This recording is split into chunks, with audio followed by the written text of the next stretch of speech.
کبھی بھی اپنے مرتبے پر نہیں پہنچ سکتا۔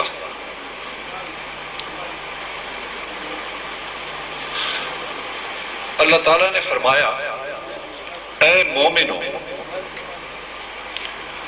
اللہ کا ذکر کثرت سے کرو اور تسبیح صبح اور شام کرو۔ الہی ذکر اللہ کثرت سے کرنے کا کیا مراد ہے؟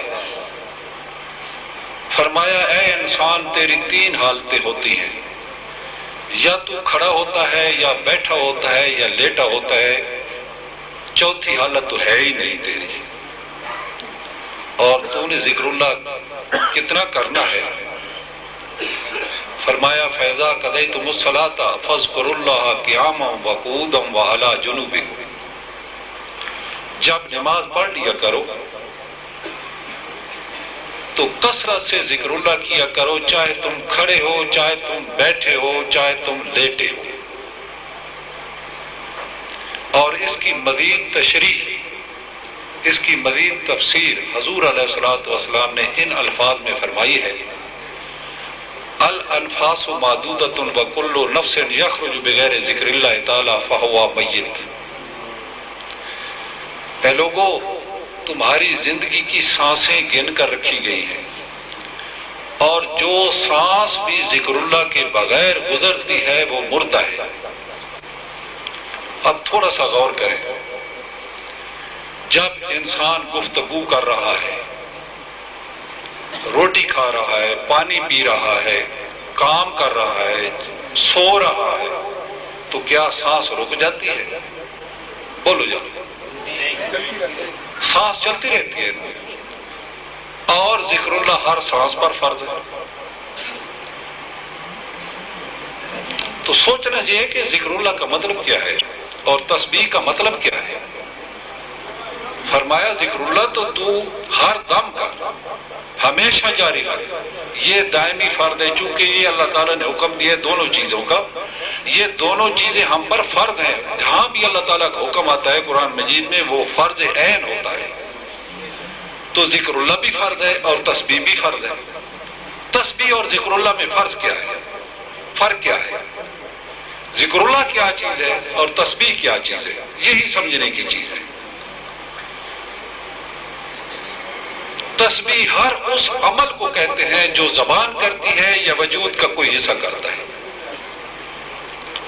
اگر آپ کلمہ طیب کی تسبیح پڑھتے ہیں زبان سے، لا الہ الا اللہ محمد رسول اللہ 1000 دفعہ پڑھ جاتے ہیں، 2000 دفعہ پڑھ جاتے ہیں، جتنی مرتبہ بھی پڑھ جائیں، درود شریف پڑھتے ہیں، تلاوت کرتے ہیں، نماز پڑھتے ہیں، روزہ رکھتے ہیں، حج کرتے ہیں، زکوٰۃ دیتے ہیں، جہاد کرتے ہیں، یہ سب تسبیح ہے، اور اس کی اوقات مقرر ہے۔ صبح اور شام کا مطلب ہے اس کی اوقات مقرر ہے، تسبیح کے اوقات مقرر ہیں، یہ اپنے اپنے وقت پر یہ فرض ہیں تم پر، لیکن ذکر اللہ ہر سانس پہ فرض ہے، چاہے تم سوئے پڑے ہو تب بھی یہ فرض ہے، یہ دائمی فرض ہے۔ اور ان کا آپس میں تعلق کیا ہے؟ حضور علیہ الصلوۃ والسلام نے فرمایا من لم یؤدِ فرض الدائم لم یتقبل اللہ منہ فرض الوقت، جو آدمی وقتی فرض ادا نہیں کرتا، دائمی ذکر نہیں کرتا، جو آدمی دائمی ذکر نہیں کرتا، یعنی ہر سانس کے ساتھ ذکر اللہ نہیں کرتا، اس کے اللہ تعالیٰ وقتی فرائض قبول نہیں کرتا، نہ نماز، نہ روزہ، نہ حج، نہ زکوٰۃ، نہ تلاوت، نہ ورد، نہ وظیفے، نہ چلے، نہ مراقبے، وہ قبول نہیں کرتا۔ اسی طریقے من لم یؤدِ فرض الوقت لم یتقبل اللہ منہ فرض الدائم، جو شخص وقتی فرائض ادا نہیں کرتا، شریعت کے جتنے اعمال ہیں، یہ فرائض جتنے بھی ہیں شریعت کے، وہ ادا نہیں کرتا، اللہ تعالیٰ اس کے دائمی فرض یعنی ذکر اللہ کو بھی قبول نہیں کرتا۔ یہ دونوں لازم و ملزوم ہیں۔ اب ذکر کیا ہے؟ تسبیح تو ہے جو زبان عمل کرتی ہے، آنکھ کرتی ہے، کان کرتے ہیں، ہاتھ کرتے ہیں، پاؤں کرتے ہیں، سارا وجود جو کام کرتا ہے وہ تسبیح ہے. اور یہ تسبیح کائنات کی ہر چیز کر رہی ہے. سب سے زیادہ ایسے فرشتے کر رہے ہیں. یسبح للہ ما فی السماوات والارض. زمین و آسمان کی جو چیز بھی ہے اللہ تعالیٰ کی تسبیح میں مشغول ہے. اب اگر غور کریں، آپ کا معدہ اللہ تعالیٰ نے اس کی جو ڈیوٹی لگا دی وہ اس کی تسبیح ہے. وہ دائمی طور پر وہ کبھی اس میں غفلت نہیں کرتا. آنکھ ہے، کان ہے، زبان ہے، ہاتھ ہے، پاؤں ہے، وہ اپنی تسبیح جاری رکھی انہوں نے رکھی ہوئی ہے. لیکن ذکر اللہ، ذکر کا کیا معنی ہے؟ ذکر کے معنی ہے یاد. ذکر کی کیا معنی ہے؟ یاد. اور یاد کون کرتا ہے؟ دل کرتا ہے. اس میں زبان استعمال نہیں ہوتی، ہاتھ استعمال نہیں ہوتے، کان استعمال نہیں ہوتے، آنکھیں استعمال نہیں ہوتی، وجود کا کوئی حصہ استعمال نہیں ہوتا. صرف دل، یاد دل کرتا ہے. اور اللہ تعالیٰ کیا کرتا ہے؟ اللہ کو یاد کرتا ہے. تو یاد تو وہ چیز آتی ہے جو دیکھی ہوئی ہو. جو چیز دیکھی ہوئی نہ ہو وہ یاد کیسے آتی؟ آپ سب لوگ عاقل بالغ بیٹھے ہیں یہیں اپنے گھر میں، اپنے کمروں میں، اپنے بکسوں میں، اپنی پیٹیوں میں، یہاں آپ کو وہ چیزیں نظر آ رہی ہیں یا نہیں آ رہی؟ یہ ہے ذکر، یاد. زبان کا کام نہیں ہے ذکر کرے. یہ جو کہتے ہیں جی ذکر کی محافل ہے اور بلند آواز سے اللہ اللہ کرتے رہتے ہیں، یہ میرے بھائی تسبیح ہے، ذکر اللہ نہیں ہے. اللہ تعالیٰ نے ذکر اللہ فرض کیا ہے. اور حضور حق بہت صاحب نے اس غلط فہمی کو نکالنے کے لیے جو لوگوں کے دلوں میں ہے کہ زبان سے ہم جو کلمہ طیب پڑھتے ہیں، درود شریف پڑھتے ہیں اور تلاوت کرتے ہیں یا کوئی عمل بھی کرتے ہیں، ہم نے اسے ذکر سمجھ رکھا ہے. حضور حق بہت صاحب نے اس کا ترجمہ ہی تصور اس میں اللہ کر دیا ہے تاکہ ابہام بھی نہیں رہے، غلطی نہ رہے کہ ذکر اللہ کیا ہے. ذکر کے معنی ہے تصور، اور ذکر اللہ کے معنی تصور ہے. اس میں اللہ کو یاد کرو. اب یاد کرنا ہے اللہ کو، اور یاد وہ چیز آتی ہے جو دیکھی ہوئی ہو. کیا ہم نے اللہ کو دیکھا ہوا ہے؟ کون کہتا ہے نہیں کہتا؟ یہی غلط فہمی ہے. کیا آپ اللہ تعالیٰ کے پاس کون فرمانے سے پہلے ہزاروں سال اللہ تعالیٰ کی بارگاہ میں حاضر نہیں رہے؟ اللہ تعالیٰ نے آپ سے سوال نہیں کیا تھا وہاں الستو بربکم؟ آپ نے جواب نہیں دیا تھا بلا. یہاں کہتے ہو کہ نہیں، دیکھا ہوا نہیں ہے. دیکھا ہوا ہے. اور ہمیں ہماری اس نے کوئی ڈیوٹی بھی لگائی ہے. ہمارے ذمہ اللہ تعالیٰ نے امانت بھی دی ہے ہمیں، اور پھر وہاں سے ہمیں یہاں بھیجا ظلمت کا دن. اس نور سے یہاں بھیجا ظلمت کا دن. ہم اسے بھول گئے. ظلمت میں جب وہاں سے چلنے لگے تو اللہ تعالیٰ نے ہمیں کیا ٹارگٹ دیا یاد ہے؟ اللہ تعالیٰ نے فرمایا میرے پاس سے جا رہے ہو. ہم میں سے ہر ایک کو اللہ تعالیٰ نے یہ بات کہی تھی، میرے پاس سے جا رہے ہو. ثم الینا ترجعون، تم نے لوٹ کر میرے پاس آنا ہے. کیا کہا تھا؟ بولو بولو، کیا کہا تھا؟ ثم الینا ترجعون، تم نے لوٹ کر میرے پاس آنا ہے. کہیں اور نہیں رک جانا، کہیں اور گم نہ ہو جانا، میرے پاس آنا ہے. سبحان. ہم کیا کر رہے ہیں؟ ہم نے اللہ تعالیٰ کی طرف رجوع کیا ہے، رخ کیا ہوا ہے؟ نہیں. کوئی تو دنیا میں غرق ہو کر جہنم کی طرف اس نے رخ کر لیا ہے. جی. کسی نے تجارت کرنی شروع کر دی، جی جی، اور جنت خریدنی شروع کر دی. ہر کام ثواب کے لیے کر رہے ہیں، اجر کے لیے کر رہے ہیں. جی. وہ ساری مخلوق ہے. جہنم بھی ڈرتے ہو تو جہنم سے ڈرتے ہو، وہ بھی مخلوق ہے. اور جس کو طلب کرتے ہو جنت ہے، وہ بھی ساری کی ساری مخلوق ہے. جنت المأوى ہے، جنت النعیم ہے، جنت الفردوس ہے، ساری کی ساری کیا ہے؟ مخلوق ہے. مخلوق. اللہ تعالیٰ نے کیا کہا تھا؟ ثم الینا ترجعون. سبحان اس مخلوق کو چھوڑ کر میرے پاس آنا ہے. سبحان اللہ. سبحان اللہ. اور ہم نے رخ کر لیا مخلوق کی طرف. جی جی ماشاء اللہ. تو کیا ہم کامیاب ہیں؟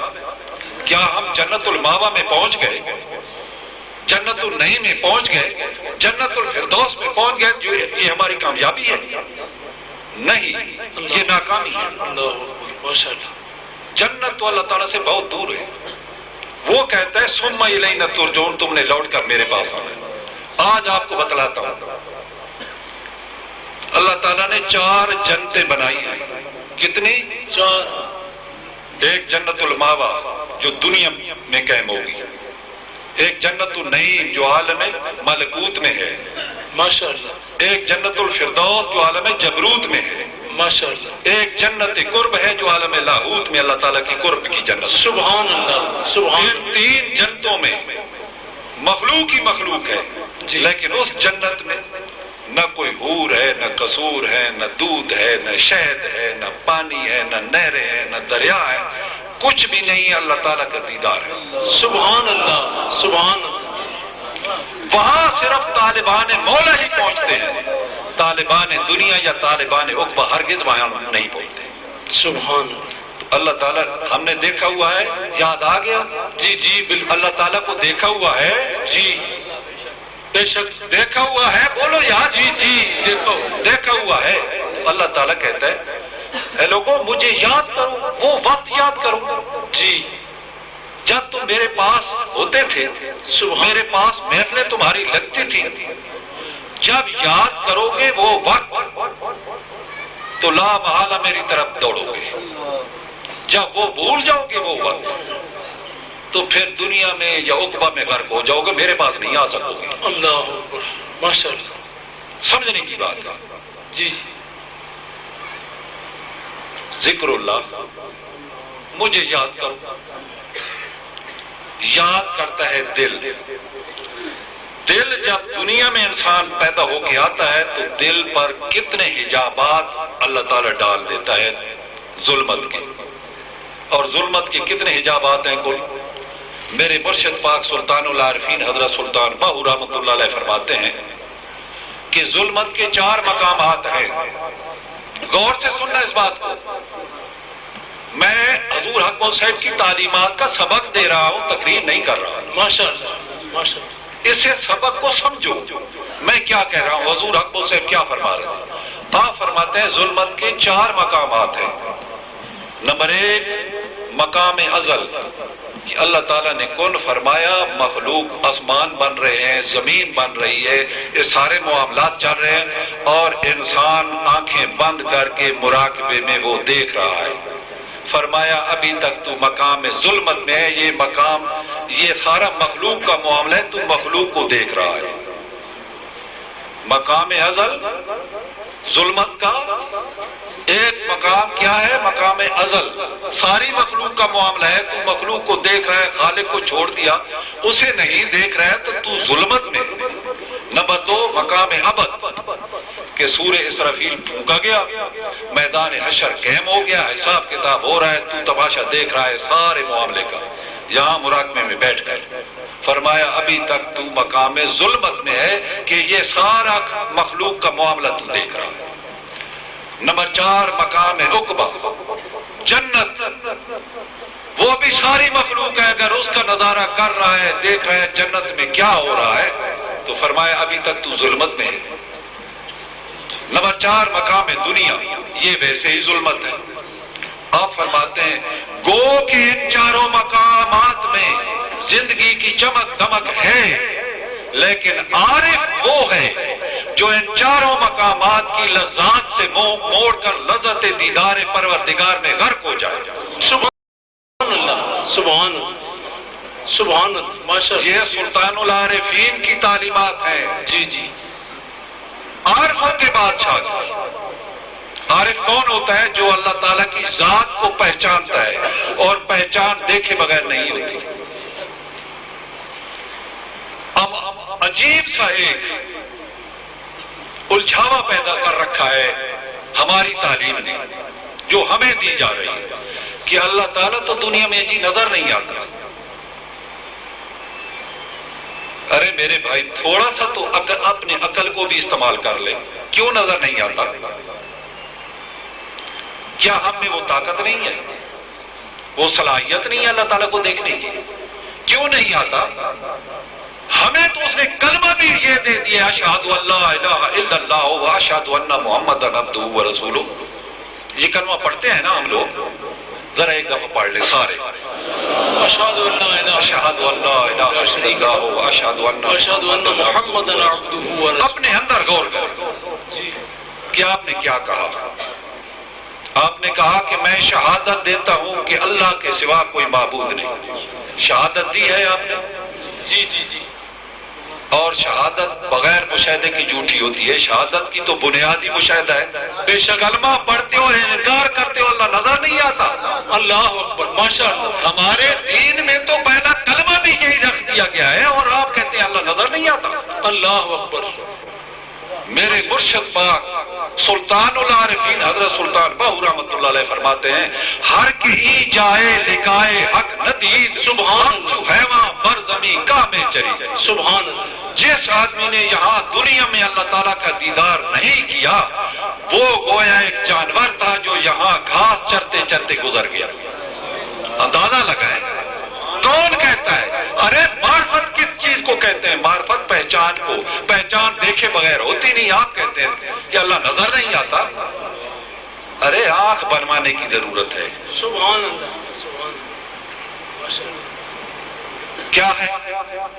اللہ نظر آتا ہے، وقت ہم نے اس کے پاس گزارا ہے، اور وہ کہتے ہیں مجھے یاد کر، ہر دم یاد کر، مجھے بھول مت۔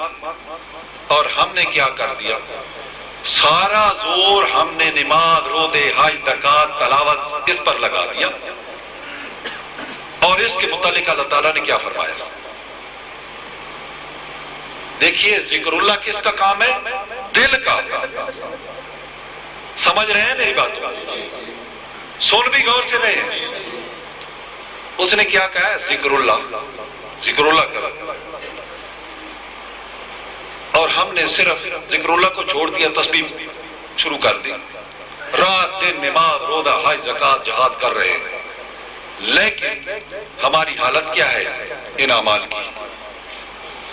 کیا اس میں ہم کامیاب ہو رہے ہیں؟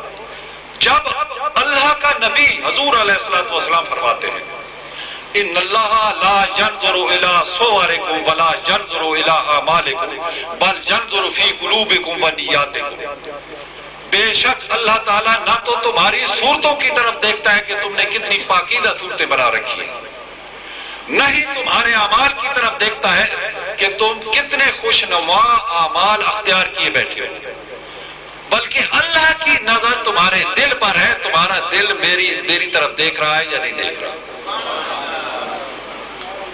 اللہ تعالیٰ ان اعمال کو دیکھتا ہی نہیں، جن پر ہم نے بھروسہ کر رکھا کہ یہ جب ہمیں اللہ تعالیٰ کی پہچان نہیں ہو سکی، ذکر اللہ نہیں کر سکے، تو ہمارے پلے کچھ نہیں۔